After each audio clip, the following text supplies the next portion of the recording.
What's up, you guys? Sean Ross Sapp here for the Fightful.com podcast. October 24th edition, brought to you by Onnit, Draft Beast, and TrigTent.com. We did undergo some technical difficulties. Maybe we still have them. I don't know. I'm not sure if you all can see us. I'm not sure if you all can hear us right now. But if not, then you all can watch it after the fact on Fightful.com. We had some technical difficulties earlier. It said that we had no viewers on the stream, but yeah, I have confirmed that it works. Thank God. Anyway, I did this whole thing.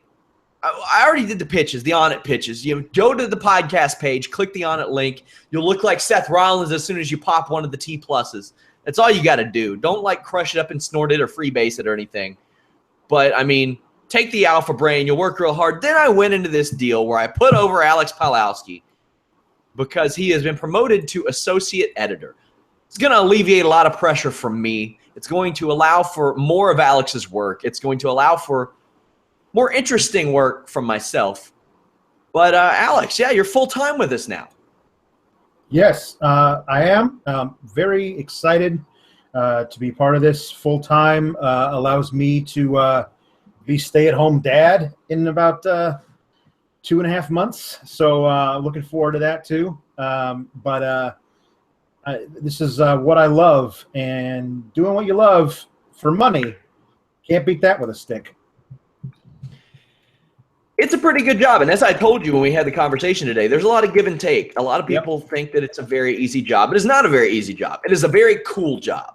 Yeah, I'll say that. It's a very, very cool job. I like doing it, and I think you will as well. There's a lot of give and take in this, and that is the fact that we need you guys to go to draftbeast.com and sign up, and go to Fightful.com and sign up, and go to TrigTent.com and, I don't know, talk about Hillary and Trump, and go to Onnit.com and buy all those supplements. If you all haven't, go to Fightful.com, register for the free accounts. You'll get early access to our shows with Matt Riddle and Vince Russo. You'll notice that I released some of them to the public on Monday. If you want early access to those, Thursday, Friday. Some of you complained about Matt's production quality and stuff. We got him a mic. He's good to go there. Lots of fun stuff. But we are really excited to have Alex on full-time. He's going to be doing a lot. He's going to be doing some editing for us. He's going to be doing more of his unique style of coverage, which I like. But Alex, it's the end of an era. You aren't covering main event or superstars anymore. No, I we've shoved that on to somebody else, and I couldn't be happier. David Tease, this psycho, David Tease. I love the guy. He's a psychopath. He's got to be a masochist in some to volunteer to do main event and superstars on top of all of the work he does elsewhere for us. That's ridiculous. Not only that, he covers, I'm not making this up, Alaskan fighting championships. I love this guy. I messaged him. I've said this in the other podcast. I messaged him and I've been like, David, my man, you don't got to do that. Nobody's going to be pissy if you don't cover Alaskan fighting championships live. You can do that after the fact. And he said, you know what? I'm watching it anyway. I'm going to do it. You can't get much better than that out of a guy like David Tease. So we're also very happy to have him on. Of course, guys, our boxing section growing and growing and growing. Carlos Toro and Darren Doyle doing great work there. Lots of cool stuff coming to Fightful.com. Lots of fun stuff. Tons of fun stuff. Now, we had some news emerge today before we get into Raw. We had some news emerge that Flow Sports, is getting into the pro wrestling streaming game. Now, technically, I don't know if they would be considered a competitor. They're going to do a little news. I like the guys over at Flow. Dwayne Finley is a friend of mine. I really like and respect Jeremy Botter. They are getting into the streaming sports game, or not the streaming sports. They've been in the streaming sports game, and they've been in it very well. But the streaming wrestling game, Alex, Evolve, which features Fightful.com's very own Matt Riddle, will be on Flow Slam, I believe it is. Flow Slam. So you all will get the opportunity to watch Matt there. Their streams are very reliable from what I understand. What do you think this does for the landscape of independent pro wrestling? because we have the High Spots Network, we have New Japan Network, WWE Network, but now a little something different. Right. I mean, it can't hurt. I mean, all those independent promotions and the wrestlers for them be able to get out to a wider audience. That's always good. I'm interested in seeing where they go from here. What other brands they add to it. Just Evolve is pretty cool, but to add other things to it as well. There was some talk that I saw online of ROH, Ring of Honor, a couple others that I'm blanking on right now, but I'm interested in seeing where it comes from here. There was something I read where somebody said how WWE feels about it, since Evolve was kind of their like official minor league thing before NXT, like single A ball, and now they've chosen to sign with a quote unquote competitor. That's interesting. The whole thing is just a really cool way. I mean, I'm not sure we have much longer before you can pretty much watch any wrestling promotion around the world from wherever except you are. PWG. Right. They flat out said no to Flow Slam. They flat out said no to Fight. They have no interest in streaming. Now, a big reason for that is a lot of their talent has television contracts right elsewhere. What's really interesting about this Flow Slam situation is WWE's involvement. And WWE's fingerprints are a little bit of everywhere. It's a really weird situation. So WWE invested in Flow Sports a few months ago. They had a big round of investors and had no problem raising money from what I understand. But WWE has also had a hand in Evolve.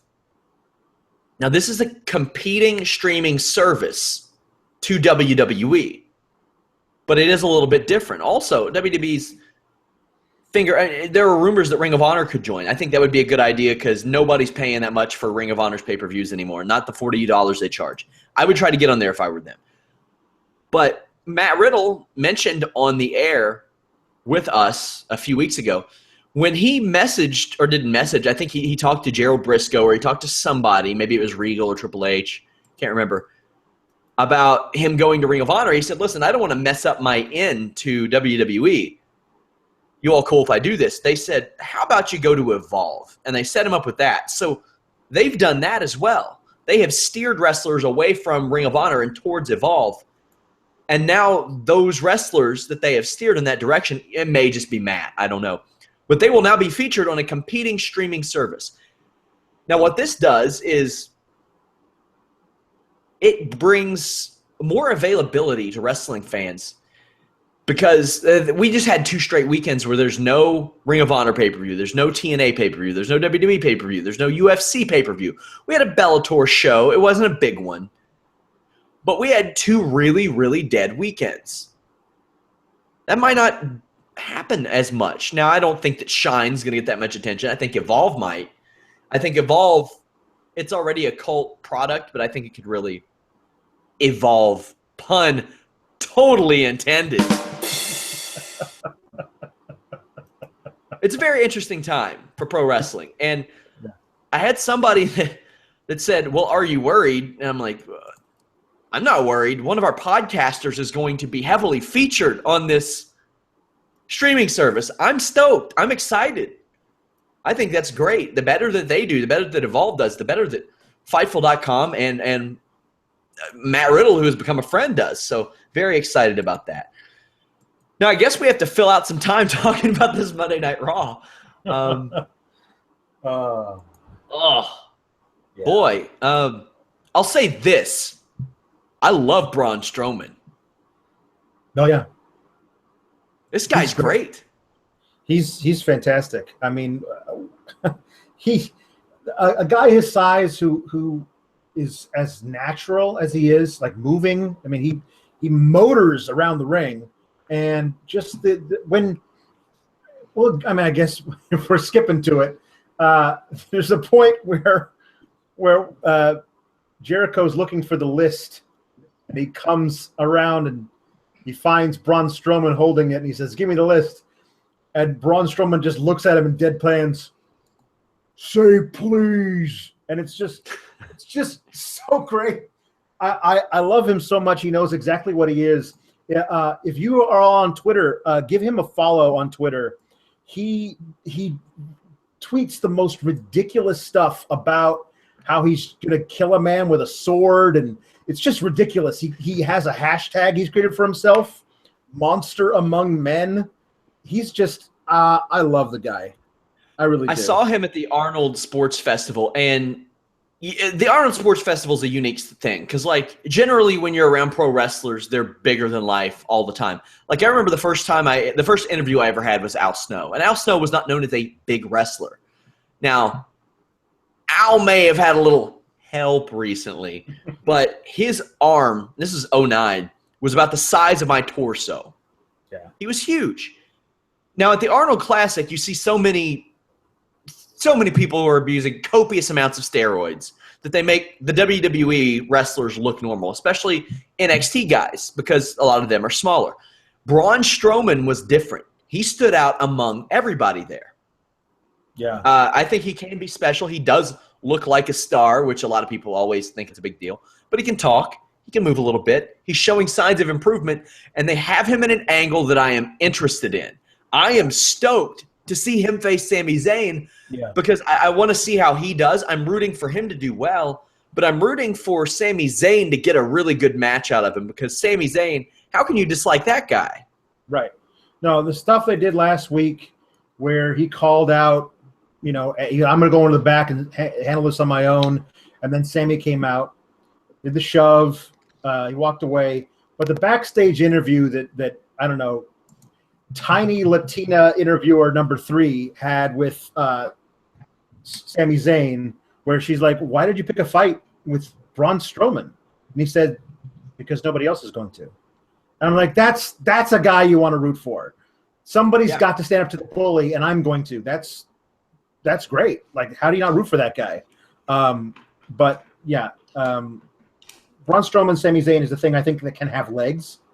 I mean, I'm assuming they add it to Hell in a Cell at some point this week and do it this Sunday. I'm anticipating if they do that to have a decisive Braun victory, and then something else that happens maybe at Survivor Series. But this could continue all the way to the Rumble. Oh, you know what I want at Survivor Series? What's that? I want Braun Strowman to do I can't remember which guy did. Was it Yokozuna who killed everybody on his team and then the other team? Yes. Who was it? I don't know. Gosh. That's so long It was ago. like I'm gonna look it up. I'm gonna find out. Dude, that needs to be the Braun Strowman thing. He needs to kill everybody. While you're finding that, great news. While you're finding that, let me read this one tweet from Braun Strowman. It says, "Men do not fear swords; they fear monsters. They run from them. By putting one man to the stake, I spared 10 more." Hot damn. That guy's great. See, that's why I wanted him to be in a stable with Bo Dallas, where they just did crazy poetry slams together. I think this is a little bit better than a poetry slam gimmick. Oh, sure, but I never could have imagined they were going to put Braun in a feud with Sami Zayn. I thought he was going to have him crush jobbers for 6 months. It was Big Show. That's who killed everybody on his team and the other team. Yes. Right before his title win. Right before he turned face, probably too. So good news. I'm gonna try this marketing strategy here. Every week, Vince Russo does a Raw blog for us, and as you all know, he hates the show. I just got his Raw blog this week. It is titled "Reviewing Raw Through the Eyes of a 10-Year-Old." So we'll talk about the first segment. This is what Vince had to say. "I loved how Chris Jericho refused to wrestle until the person who stole his list gave it back. This was so funny. My 8-year-old brother said, 'Why doesn't he just write another list? What an idiot. I kicked him.'" What? And I quote, "Stephanie McMahon is so pretty, but why does she have to be so mean to all the wrestlers?" This is what we're paying him for, you guys. Well, he's not right wrong. Now, Vince is pulling the old Ric Flair. "Fire me. I'm already fired." He's not wrong about the Jericho thing. Jericho was out there behaving like a third grader. Yes. And I mean, he can make it work, but it's hard to take anybody seriously in this angle when you have everyone coming out and saying, okay, buddy, listen, I know you miss your blankie, but we're going to find it. But right now we got to go to grandma's house. You know what I mean? Like, that's basically what the tone of everything was. It's like, no, I'm not getting in the car until you find Mr. Snuggles. Like, that's basically what he was doing. And then to have... It made Seth cornball by association. Right. And Seth comes out and he holds the list behind his back, and then he switches hands, and it's ridiculous. It's stupid and ridiculous, and this is what they think we want because they led off the show with it. They're very fortunate that all three men in this segment are over. Like, yeah. They're very fortunate because that's the only way they got away with it. Yeah. Yeah, I just, like I said, luckily, now Stephanie, yeah, pretty much. Pretty much. I'll say that much. Yeah. Enzo Amore versus Carl Anderson. Now, Luke Gallows has got to lay off the friggin' spray tanner. Holy shit. It's bad. It's bad. Man, he is. And I love Carl Anderson, but they neuter these guys on the microphone. They really. Well, here's the thing. First of all, they haven't done anything cool with Enzo and Cass in forever. But the bit where they cut off Enzo and Cass's mics, and Enzo's like using his own fist. I think this one's on. And he does his shtick into his fist. And awesome. The entire crowd does it for him to make it louder. That was one of the coolest things they've done with them ever. And it's enough for me to be like, okay, I see where these guys could go from here. Like, make them into something really special because they are. The crowd loves them. And I don't know what this is going to do, them feuding with the terrible Guns and Gallows. They got to do the storyline where it's such a story that's just there, and they can do it with any team where Enzo realizes he's the one that always loses. Mm-hmm. He doesn't have confidence in himself. He says, I started to doubt myself when I got the concussion. Right. That's such an easy thing to do. Like, maybe they're backstage at Survivor Series and they run into the vaudevillains. Or, like, imagine if they start that before. Like, they start this thing where he doubts himself before, and then he meets the vaudevillains, because this is the only way they're going to meet is in this Survivor Series tag match. You got a limited amount of time to do this. Mm-hmm. Do it. Make them something fun. That's a storyline that you can do without the titles. You don't need the titles on them for that. Right. But it's a way to make them interesting. And Enzo say, like, I've heard people talk. I know they think you'd be better off on your own. And Cass can be like, I've heard that too, but I don't want to be. Right. And you help the little guy find himself. Shit. That's an easy story. There's 2 months in that. In an alternate dimension where that injury never actually occurred, I wonder if you run a kayfabe injury angle. Where like, Gallows and Anderson isolate Enzo and really, really hurt him to the point where he can't continue. I'd do it anyway. And then Cass goes, well, I mean, like, the whole thing is that it might be too soon for everyone to kind of like, well, remember, he did this. Shit, they brought up Reed Flair dying in an angle last year. Come on. Yeah, you're right. It's the WWE. They'll do anything. Yeah, they exploited Eddie Guerrero's death and Paul Bearer's death and everybody's death. They don't give a shit. Yeah, that's true. But then again, I didn't actually watch Reed Flair die on pay-per-view where I thought I was watching that happen to Enzo. Like, that's the different thing for me. That was horrifying. I did not know if he had broken his neck on that thing. So that was a thing for me. But, I mean, they got to do something with these guys, and speaking of doing something with somebody, do something with Guns and Gallows or ship them back to Japan where they belong. Because if you're going to use them like this, that's criminal. You have Anderson lost to Cass last week in like 90 seconds, and he lost to Enzo this week because he was stupid enough to stick his head out where it could get big booted by Cass. It's just, why do they need to be on Raw? Why couldn't they have been on SmackDown? AJ Styles is doing fine without them.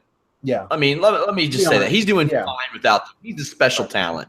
And we all knew that. I don't think we knew how special he would be in WWE. But he could use them, and they could use him. And SmackDown could use them. Here's the thing. He could use them. They need him. They do. You know, they're just not working right now. And here's the thing. They only need him because WWE has rendered it to where they need him. Right. Because when they came in, they had a huge buzz about them. In January, I was – oh, my God, that week when the news broke that AJ was leaving, then Gallows is leaving, then Anderson's leaving. Yeah. Then Nakamura was leaving. If you want me to be quite honest, I interviewed him, Anderson, about 3 or 4 weeks before that. And I had to just ask, just throw it out there. Hey, any shot you'll join WWE? I didn't really – he wasn't the WWE type. And he was like, yeah, man, there's been conversations. I'm like, sure, buddy. One of those. And then 3 weeks later, they're the hottest thing on the internet, along with Nakamura and AJ Styles. That story was the hottest thing going, and they didn't capitalize on it. WWE didn't strike when the iron was hot. Not only that, they took that hot iron, they stuck it in the freezer, they poured water all over it, turned it into an ice block, and threw it outside for the winter. We get these pre-taped Rusev and Roman Reigns promos that further reiterate that Rusev is a goddamn babyface. Yes, he so is. He lists all the horrible things that Roman Reigns has done to him and says, I'm going to get you back here. And just you and me locked in that cell. I'm going to avenge all of the horrible things that you've done to my wife and said about my family. I'm going to destroy you. I'm not afraid of you. When was the last time you ever saw a heel say to the babyface, I'm not afraid of you? That's a babyface line. And then later you have Roman Reigns who says, it hasn't been personal up until now, but I'm going to make it personal. But you've made it personal when you interrupted their damn wedding, you freak, you horrible monster. Why don't you see this about yourself? You're a sociopath. So I have an Australian friend who hopefully we can get her to do some work for the site, but she does some acting, and she did this monologue. I think she talked about how she was forced to undergo an abortion or something. It was a monologue. It was a fictional monologue. Right. Rusev's promo reminded me of that because I felt so bad. I felt so bad for her. That's how good she was in this monologue. Yeah. And I felt so bad for Rusev after this. I'm like, that poor man. That poor man. I have people that come here and attack my personal life on the podcast page. And I'm like, shit. That's where I cross the line. Now, listen, if you want to talk some shit to me, that's fine. But, you know, that I'll have fun with it, but that's crossing the line. Rusev channeled my inner feelings. I was like, these people, they're attacking my family. They're coming after me. They're coming after Rusev, too. I feel you, Rusev. He was forced to undergo an abortion by Roman Reigns, basically. And I don't like you, Roman. No. I don't like you. New Day versus Cesaro and Sheamus. Sheamus and Cesaro win because you never get anything for the first time on a pay-per-view. Nope. I mean, there was a spot in there that they absolutely should have saved for the pay-per-view, even if they did this match. When Kofi did the tope over the back body drop by Big E directly into an uppercut, like from Cesaro, that was amazing. That happens a lot. Like I remember last year, Ryback was doing like slingshots to the outside on Raw before a pay-per-view where he had the same match. And I'm like, dude, save that for the pape. Yeah, save it for when they're paying for it.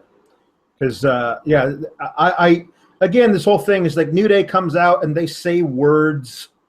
You know, they're just being New Day, like, oh, Cesaro's pretty great. And then there's Sheamus, right? Like, it reinforcing that these guys can't possibly work together, and then they show us that they really can't, even though they won the match. They weren't working together properly. Yeah. So, you know, I mean, and if we're all right, and we all think that Demolition has run afoul of Vince, and New Day is going to beat that record, then Sheamus and Cesaro aren't winning on Sunday either. So Demolition stays running afoul on Vince. Like, they're out there using the gimmick everywhere egregiously when Vince has been like, "Hey, will you cut that shit out, please?" Yeah, no, I don't know. It really does feel to me like nobody who's got a belt is losing it on Sunday. I don't know. I did like that they mentioned the Bill Simmons thing. And then the match was fine. Sure, the match was fine, but I wish I had seen it on Sunday with a little few extra things thrown in. Chris Jericho's backstage looking for the list. We've talked about this. He eventually finds it with Braun Strowman. But before then, he runs into Titus, the Shining Stars, Jinder Mahal. Jinder Mahal is so utterly pointless. But Titus O'Neil was complimented for his scarf. Yeah, that was great. This whole thing. This is another perfect example of how Jericho can take anything and make it at least passable. Because that backstage in the locker room would have been awful with anybody else. But him like doing a take to Titus's scarf and like doing a breathing exercise with Jinder Mahal and turning it into a stupid idiot. Like he's just so great, and I'm going to miss him when he goes on tour with Fozzy, whenever that is. You know what would have been a funny joke that only you and I would have gotten? What's that? If Chris Jericho leaned over next to Titus and said, "Here, I think you dropped this," and handed him a microphone. Yeah, it's true. Only we would have gotten it. Only the two of us have, because we're the only two that have watched his backstage promos over the last. Yeah. Hey, working full time for Fightful ain't all good, guys. I promise. Right. We have to watch this stuff. Dana Brooke versus Bayley. This was such an indie show piece of horse shit. What was this? Dana Brooke came out. She's improved on the mic a little bit, but challenges Bayley to do an arm wrestling match and makes her use her injured arm, and the crowd hates it. And the crowd hated Dana beats her, and they get into a fight, and Dana ends up running away. This is the thing. Dana comes out, and it's being said that after she won last week, she demanded a rematch, which makes no sense. No one ever demands a rematch after they win a match. So so we have this thing, but it's her doing now it's a arm wrestling match. There was boring chants, and this is stupid, and the crowd wasn't wrong. Like, I hate that they're doing this to Bayley and Dana, but they're not wrong. You know, this was stupid. Yeah. It was boring, and what I hope is that and I know this isn't the case, that the people in back hear those chants and realize it's about them, not about Dana and Bayley. It's about the decisions that they have made in putting this thing together. But nobody in the back has any amount of any kind of awareness about themselves, so they won't actually look at that. They'll think, oh my God, they don't like Bayley anymore. What are we going to do about that? I guess we should, book her in a feud with Summer Rae when she gets back. Now I want to ask you this. Yeah. Because I'll be quite honest, you've seen more Naomi and Summer Rae matches than I have, and you've spoken highly of Naomi in the past. Yeah. I want a match between Naomi and Summer Rae, 10 minutes, and if they can't put on a good one, get them the hell out of here, because I'm tired of the hypotheticals that I keep hearing from people. Well, they're great workers. They're athletic. I want to see it. I don't want to see people hitting each other with their asses and doing moves with the splits and shit. Right. Wrestle. If not, they got like 400 girls at the Performance Center right now. Yeah, no, I have more faith in Naomi than you do, or most people probably. I just feel her interest is great. I think that she's one of those. It's that old nursery rhyme or something, that the little girl who had a little curl right in the middle of her forehead, and when she was good, she was very, very good, but when she was bad, she was horrid. That's her. She has really high highs and really low lows. She can botch something pretty bad, but some of the stuff she does is great. I wish they would have her do that more rather than the, Jimmy Speedball the crazy kicks. Oh my God. She does. Okay. Now those she got a lot of flack for those. Well, the reason why they look so good when Mike Bailey does them is because he turns his hips when he throws them. It's the fundamental thing you got to do when you throw kicks like that. She doesn't do that. And maybe she just needs somebody to show her. Right. I'm pretty sure at some point, Daniel Bryan said to his wife, "Listen, lady, if you're doing my kicks, please do them right." And he probably showed her how to do them. Yeah. And you'll notice that at a certain point in time, they stopped looking bad and they started looking at least passable. Right. Now, I don't know which one she's married to, Jimmy or Jay, but maybe he'll take them aside and say, "Hey, do these a little bit different." In Summer Rae's case, having her barely wrestle over 3 months isn't going to help much. I know she's hurt, but she doesn't wrestle anymore. She just doesn't wrestle. Also, I want to say this. I think Tamina I don't think we see her wrestle in WWE again. Mm-mm. She was downhill after the ACL surgery. She's been gone. That's one they just got to let go. And if she does come back, have her put somebody over, then just it's her time. It's her time. I really hate to bury the show because I want to enjoy the show, but tonight I did not enjoy the show. And we were treated to a match between two errand boys in Bo Dallas and Curtis Axel. Okay. Errand boys. Yeah. That's what they are. Yeah, they are. Bo could be much more than that. And hell, Curtis probably could be if they booked him in any way, but they're not going to. They did try once. Yeah, but I mean, they gave up, and it's one of those things. But I like that they have that they're addressing this breakup, because the way the Social Outcasts kind of came apart during the draft, it didn't make any sense to me that they would draft Bo and Curtis to Raw, not draft Heath at all, and then never have Bo and Curtis interact ever again. They're on the same. They used to be best friends when they're Social Outcasts when they had Heath around. Now that Heath's been removed, they can't talk to each other anymore. So I like that they're having this. There's continuity in any form in WWE. It's like a unicorn. When I see it, I'm drawn to it. Like, it's so rare, and this is interesting to me. But the match wasn't great. The whole thing about I'm from this hometown, which to me is that's Vince is definitely going to make you lose. That didn't do anything for me. The fact that now he's wrestling in tights again, are they starting something new with Curtis Axel? Because he was doing the cargo shorts for so long. Hell no. Hell no, they're not. Now, that's the thing WWE does. If you're in your hometown, more often than not, they're going to have you lose to put heat on a heel that they think needs it. Now it's time, you guys, for Vince Russo's perspective on this segment. Now, keep in mind, this is him reviewing Raw through the eyes of a 10-year-old. This goes up early tomorrow morning. Fightful.com. Go and register for a free account. You'll never need a credit card, anything like that. If you ever pull up an article and it prompts you to go to that login page, we're working on that to educate you on that a little bit better. It's absolutely free. Just register. It says, I don't know who those Bo and Axel guys were. This kind of bored me. I asked Daddy to take me to the bathroom during this match. I did number 2. Good one, Vince. Wait.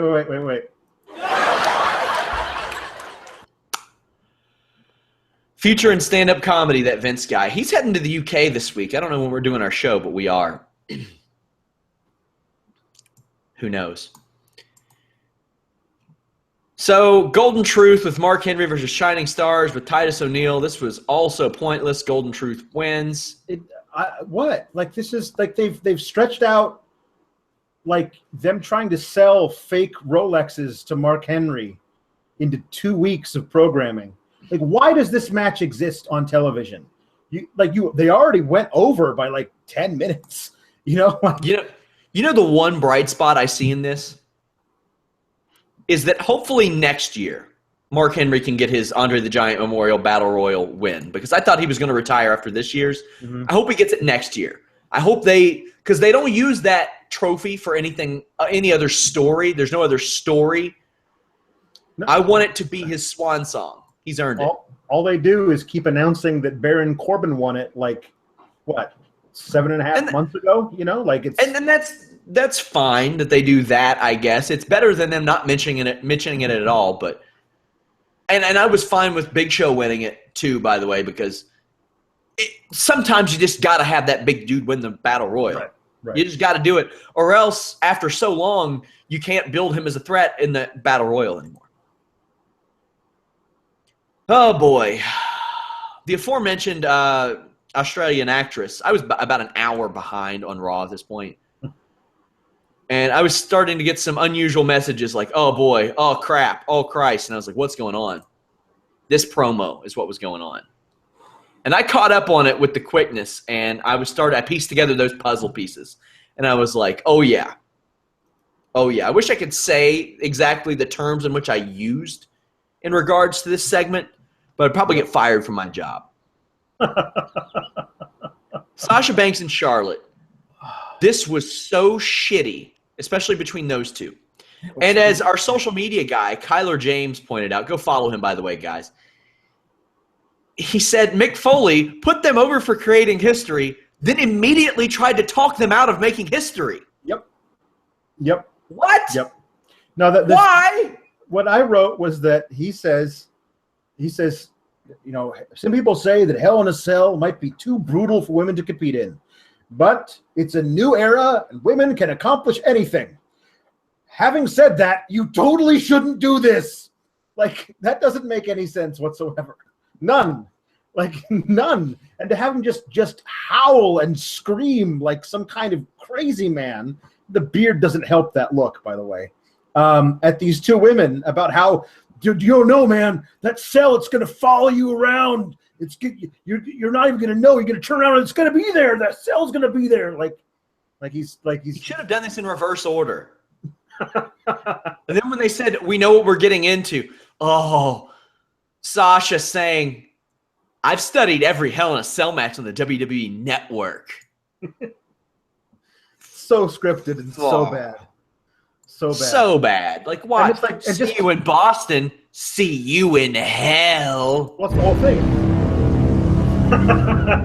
This is the second time they used that line, too. Because Roman said, I'll see you in hell, in his terrible promo to Rusev.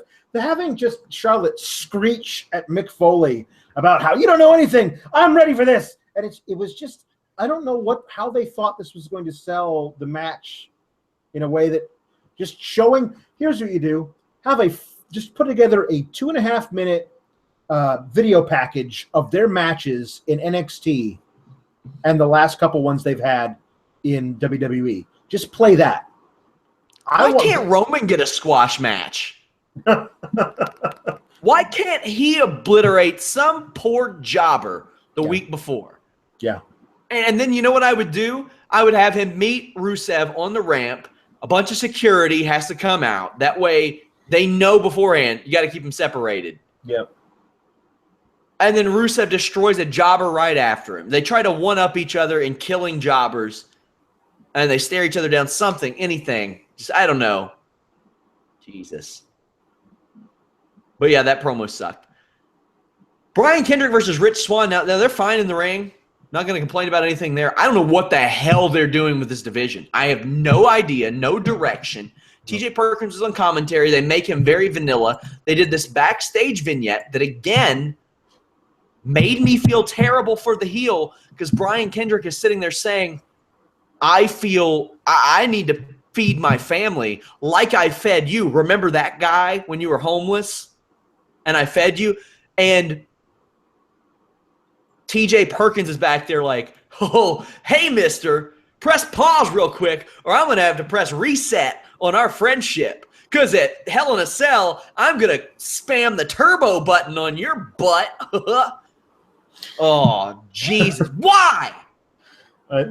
None of this makes any sense. Like 3 weeks ago, you had Rich Swann lose clean to Tony Nese. And now 2 weeks later, 3 weeks later, whatever, he beats the number one contender clean. But that doesn't change who's the number one contender on Sunday. It doesn't put Rich Swann into the match at all. None of that happens. I've said, I'll keep saying, I'm really interested in the Brian Kendrick, I'm not good enough anymore to just beat a guy. I gotta do underhanded stuff to even get a win. I know that about myself, and that self-awareness is a really cool thing because no wrestlers are self-aware. But this thing where he was like basically begging TJP, throw the match so I can win, so I can get another shot, is nothing I've ever seen, which I don't know makes it terrible or interesting. I don't know where they're going with this, and I have no confidence in them being able to do anything with this. Why should I? I would be more interested in this if TJ Perkins hadn't lost to Brian Kendrick. I'm okay with Kendrick losing and this happening, but Perkins has to have his number. Like, they have to have a creative way to do that, because I see Kendrick as a guy, I'm like, damn, yeah, I've been fired before. I've had that concern. I've been worried about paying my bills and stuff. I feel it. I understand that. I can relate to that. What I can't relate is to some douche nozzle saying, I'm going to go left, right, up, down, ABBA on you on Sunday in the middle of all this. I can't relate to that. It's such bad writing. It's Yeah, it's not TJ's fault. No. It's people who haven't picked up a controller since up, down, left, right, BA, select, start. It's people who haven't done that. So they don't know. He likes video games, right? Kids like video games. Well, let's make him this guy who talks about video games all the time. You can do that. You can do that with, like, Xavier Woods will do that and make it natural. This guy is just obvious, like, whoa, push the reset button. Like, it's just, oh my God. No, I'm so disappointed in this. By the way, guys, Thursday, our own Brandon Howard will have exclusive financial analysis on the WWE. I think they're releasing their quarterlies, so you won't find that kind of coverage anywhere but Fightful.com. We're going to have a lot of cool stuff for you. He also broke down the Raw versus SmackDown ratings. That is in our exclusive section as well. Check that out. So Brock Lesnar and Paul Heyman. This was weird. This was weird that WWE thought it was going to get the kind of reaction they wanted. Oh, wow. I wasn't into Paul Heyman's fake stuttering. It got to be annoying. Yeah. It was really annoying. You could tell Brock thought it was hilarious that it didn't get the reaction that they thought it would. How do you go to Brock's hometown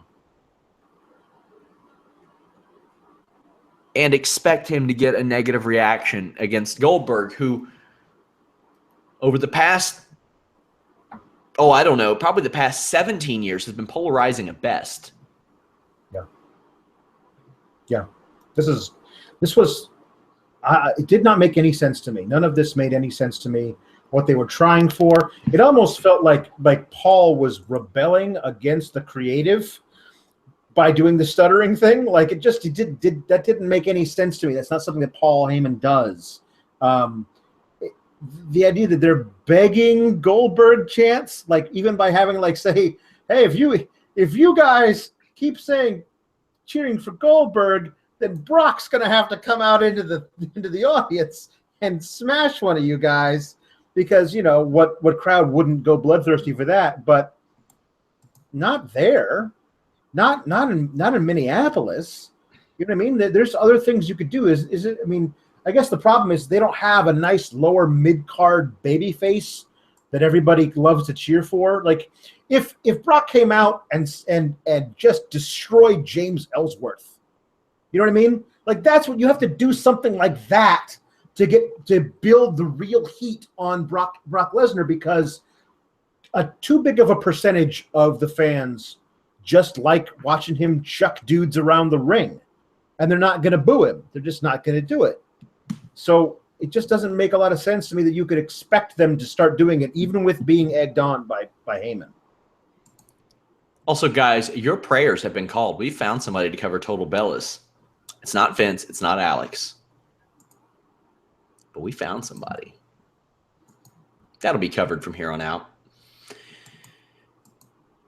Yeah, this was, and the Heyman segments have gotten weaker as time has went on. And, I mean, it's not like he has a lot to build off of anyway. But, people that – now, I hate to draw this comparison, but there are a lot of people that have no hope for the Lesnar-Goldberg match. I'm not one of those people. Right. Because Lesnar and The Undertaker had a terrible match at WrestleMania and then had some good matches after that.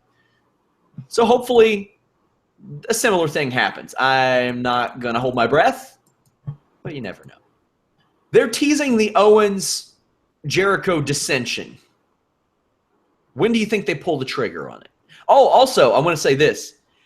Stephanie tried to emasculate somebody, kind of did, and then Jericho said, "Tough titty," says the kitty. "I'm not wrestling until I find my goddamn list."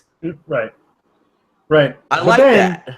Then after that, she said, "Well, if you don't, I'll suspend you," which is just like just her just pulling that one out at any point she wants to. Gosh, this whole thing has just been so frustrating. I don't know. We don't know how long it's going to be, but it's going to be entirely dictated, I feel, by when Jericho leaves to go tour with Fozzy with his rock band.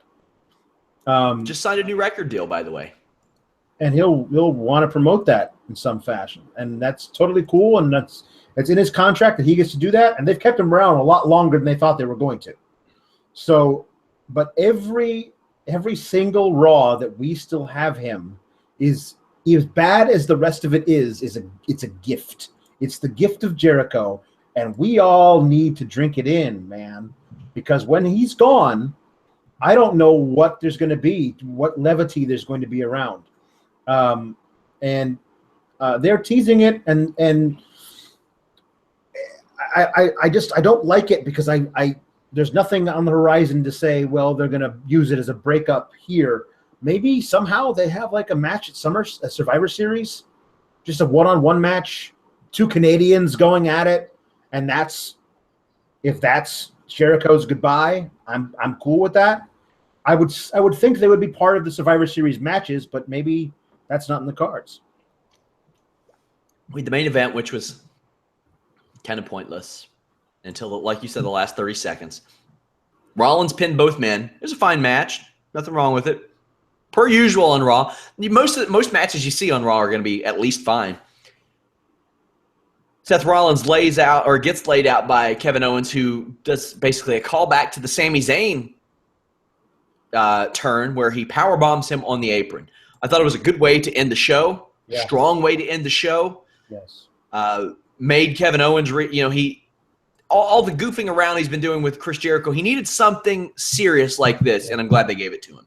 There's been a trend in Kevin Owens with Jericho where he used to be as goofy as Jericho, but over the past couple of weeks, starting with, I think, that terrible segment they had backstage with Danny Masterson and Ashton Kutcher, where eventually Owens just got tired of talking to them and said, I'm going to go down to the ring because I got a match.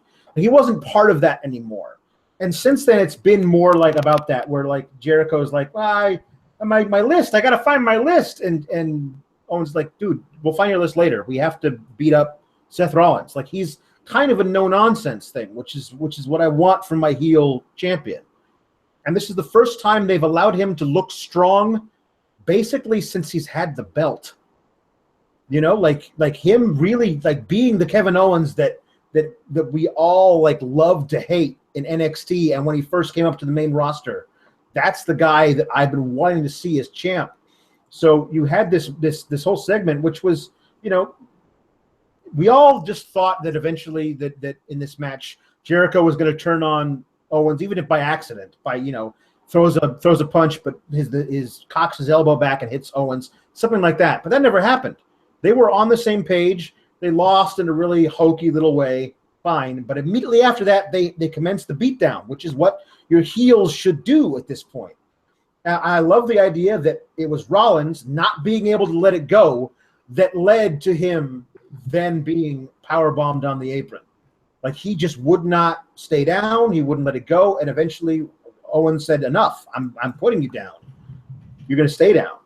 And that's something that was really good. What's interesting, though, was that Jericho had walked to the back faster than Owens and apparently wasn't near a TV because he never came back out after Rollins got up from the original beatdown. He just like, oh, no, I'm sure you got it, buddy, which was just kind of interesting. I echo those sentiments. That was Raw. We can get to some comments now. Yeah. It's also something pretty telling, I think. Number 3 Raw draft pick is injured, Finn Balor. Number 5 Raw draft pick, Brock Lesnar, is rarely there. The number 9 Raw draft pick, Chris Jericho, may not be around very long. Number 14 Raw draft pick, Big Show, has not been on the show since then. Number 15, Nia Jax, is never on Raw anymore. Number 16, Neville. I think he exists. Who knows? Was he on Superstars today? Did we ever find out who was in Superstars? Yeah, he was. He was on Superstars. Well, what else we got? Somebody says, should tell you about Raw. Somebody says, I finally watched Ghostbusters. It wasn't that bad. You know what? I'll agree with one exception. It would have been a lot better if they didn't portray all men as complete morons in the movie. Yeah, would have been fine. I laughed. I liked it. But they portrayed everyone as morons. Somebody says, Sean, what's going on with the beard? Okay. I had to trim it down a little bit. I'm going to Halloween this weekend as Bill Murray from Space Jam. So I got to kind of whittle it down a little bit, guys. Sorry. I can't be a bearded Bill Murray from Space Jam. Come on. Get real. By the way, guys, we have more live viewing parties than any other website in the world. Somebody says that David Tease had a great live viewing party for Bellator last Friday. He sure as hell did. Every Bellator show there is, every UFC show there is, WWE show there is, from Raw, SmackDown, NXT, Cruiserweight Classic when it's on, Lucha Underground, TNA Impact. We're doing it. Also, live New Japan coverage. Whenever they stream something on New Japan World, David Tease covers that too. So we got a lot of cool stuff coming up. Now, we don't have Alex covering Main Event and Superstars. I felt, and you all know how much time he puts into that time could be better used elsewhere. Like I guess he mentioned John Cena saying that Nikki Bella is his favorite thing to eat. I think that Alex could have done something cool with that. So there you go. When do your duties officially start? November 7th, I think we said. I think we said that. Yeah, that's when I'll be full-time, so I can, take care of business, get a few things in order, and get ready to jump on this train full-time.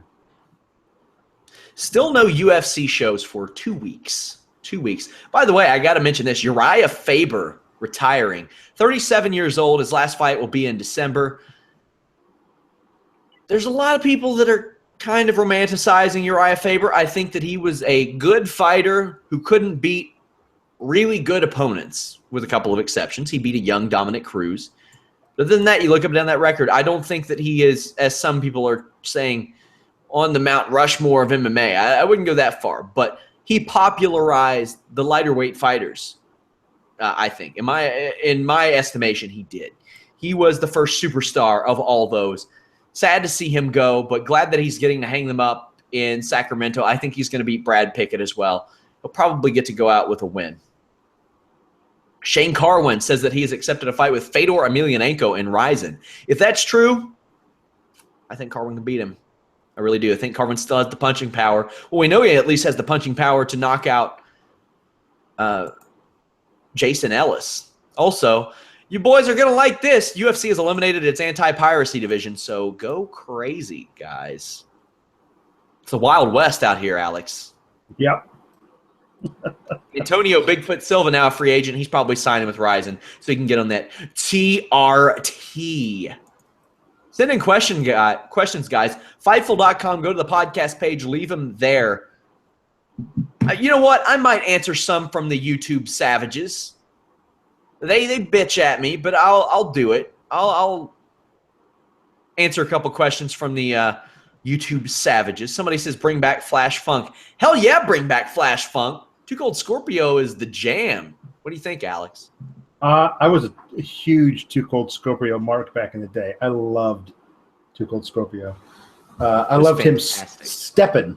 Remember he used to do the step? Yeah. I remember him showing up as Ron Simmons' mystery partner during a WCW event. And I had never seen like flips like that in wrestling. No. He was not a small dude.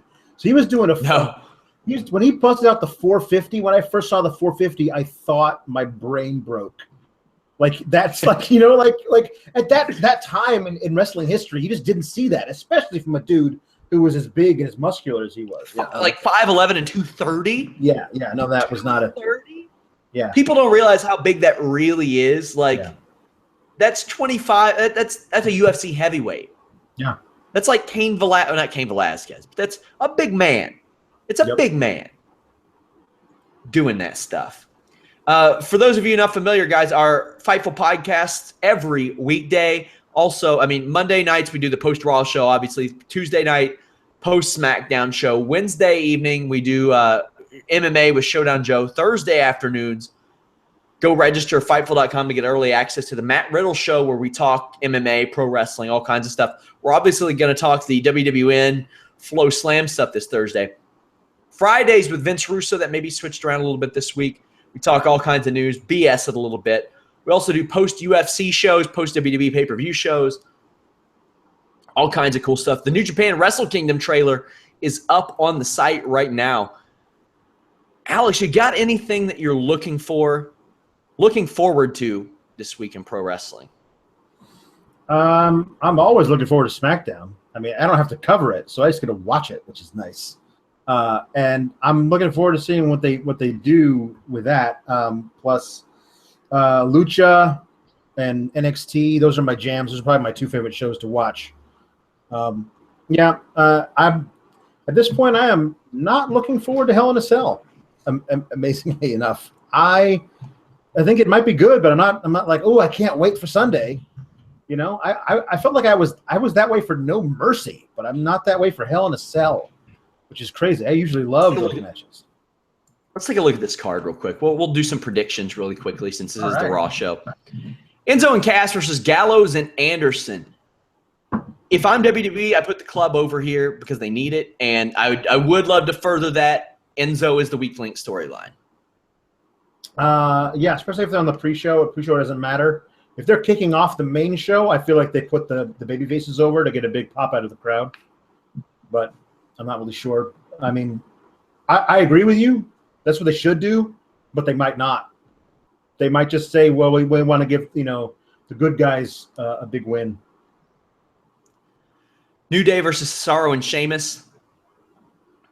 I think New Day should win this, and what I think should happen, if I were WWE, I would have Cesaro and Sheamus, instead of going their separate ways, come really close when they're not working together to winning the title.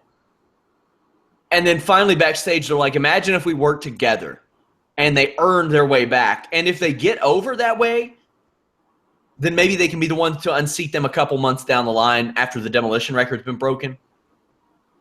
If they work together, I think they could be a real ass-kicking duo, Alex. Yeah, if they work together, and that's the problem, is that they've shown no signs of that yet. It would require one of them to turn. You know what I mean? I mean, either they wrestle babyface or they wrestle heel, and there's one of each on that team.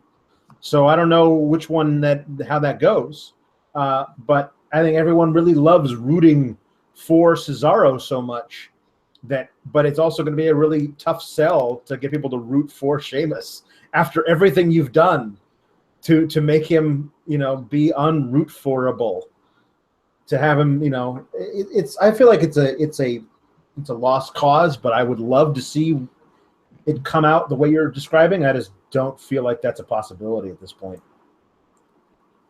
Guys, by the way, if you're watching this on YouTube, leave us a thumbs up. That really helps. Also, subscribe to our YouTube page.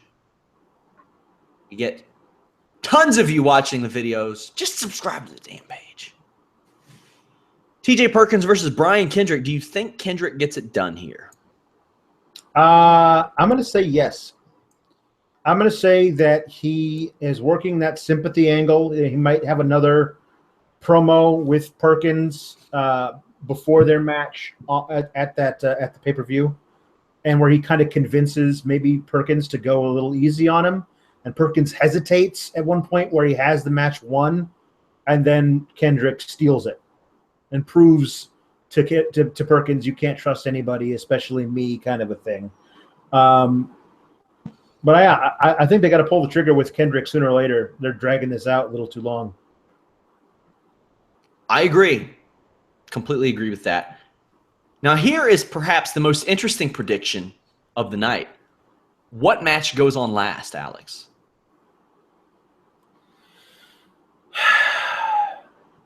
Here's why. Here's what I say. I think it's going to be Roman versus Rusev, and here's why. Oh. I know, me too. Because I think that they want to put over Roman as the most important guy still. It's still Vince's show, and that's still the way he thinks. And I think that one of the spots in that match will be a spear to Rusev through the cage. And once you've broken the cage, you're not having other matches afterwards.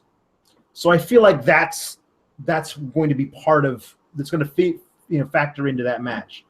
But for both of those reasons, I think that match goes on last. I don't want it to. It should go on first of the three, but I think that's what they're going to do. Personally, I would pull the trigger and have Charlotte and Sasha go on last because you teased it and then you pulled it back, and that's kind of a dick move.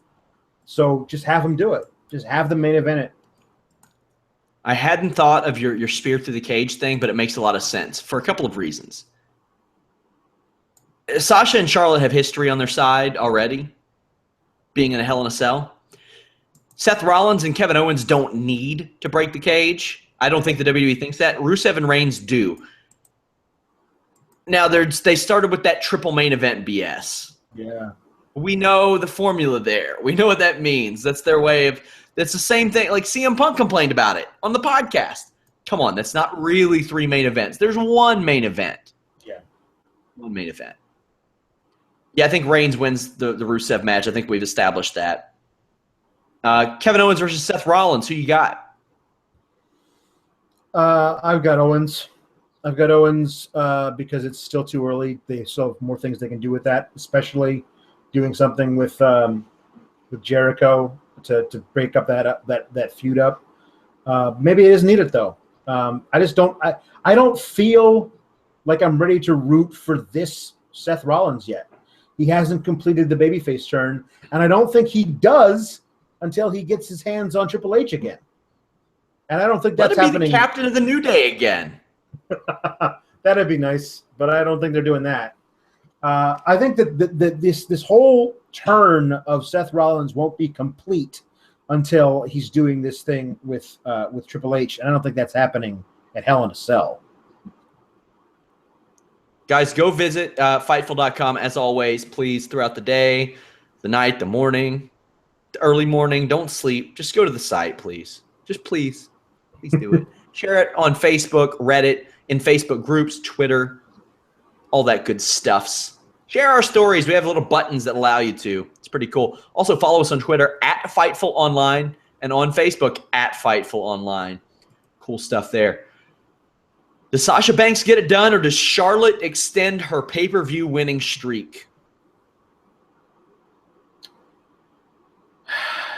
I think if they go on last, Charlotte wins. I think if they go on last, Sasha wins. Yeah. Gosh, it's so tough. I love the idea of keeping Charlotte's pay-per-view win streak alive. I love that idea that she can get it done there, but she can't on Raw, and vice versa. You could really put something in it that Sasha cannot beat Charlotte when the lights are the brightest. I think that's a really cool thing that you could do, and you could carry that all the way to Mania. I think hot potatoing the title between the two is okay. I'm not opposed to that with these two. Yeah, I like that. Charlotte said it, on any given night, either one of them can beat each other. I'm okay with that. A long-ass title reign doesn't necessarily mean that much. Did The Rock ever have a long-ass title reign? I don't think he did. Yeah. I really love the idea of these two. I love the idea of these two being in some kind of crazy blood feud that lasts for years. If that's the case, they need to make it that. Because right now, doesn't have the build necessary to, the Hell in a Cell matches we have to contain them in some way. Otherwise, they'll melt the arena with the fire of their hatred. And that's not what this is. I mean, that's not always the case. Like Kane and Mankind, I don't remember that's that. What it used to be. Like that was what. Yeah. I mean, that's what the ones I remember are stuff like the original Lesnar versus Undertaker, and how crazy that was. I mean, those are things that I remember as being things that like we have to put them in this because that's the only way to settle the feud. And this doesn't feel like that. It feels like they could just do another great match. Make it a ladder match. I don't know. Do something. But it just doesn't feel like it's necessary now. But this is the match that ultimately I am the most excited for. until they announce Sami Zayn versus Braun Strowman. Because if that match I'm is announced, stoked for that. If that match is announced, that immediately is my main event of the night. Yes, and I think Strowman would win that. Me too. Guys, thank you so much for joining us. Like I said, subscribe, like, join Fightful.com. Really helps out. Spread the word of Fightful.com. Our success is very dependent on you. We want to make this site exactly what you want it to be. You can go to Fightful.com, get all of your pro wrestling, MMA, and boxing news. If you haven't been there a while, go to Fightful.com/MMA/wrestling/boxing. You have individualized home pages for the news now. That way you don't have to filter anything. You just have them there. Go ahead and bookmark them. Visit them 932 times a day. Alex, anything to tell the people before we go? No, just keep it locked to Fightful for all of our coverage of all this glorious world of professional wrestling. My reaction pieces. And MMA and boxing. And MMA and boxing, right. But primarily for wrestling, since that's what I write about. Although we are the only true crossover website, and I think that is very cool, even though I am not involved in the other two parts of those things. And frankly, I have no idea how I could at this point. I am so immersed in wrestling, the idea of like following two other things at the same point would just be nuts. But yeah, my reaction pieces to Raw and SmackDown and Lucha and NXT, those come out. And now I don't have to write about main event superstars anymore. I'm so happy for that. But you can follow me at on Twitter at Pawlowski the Fourth. That's PAWLOWSKITHE, the numeral 4TH. I want to thank you all so much for joining us, as always, guys. Follow me at Sean Ross Sapp. You can find me with that nifty little blue check mark next to my name because I am way more important than Alex. Well, you've also been doing this a lot longer than I have. I guess. Maybe. I'll catch up to you in about 5 years. No, you won't, because then I'll have... That's true.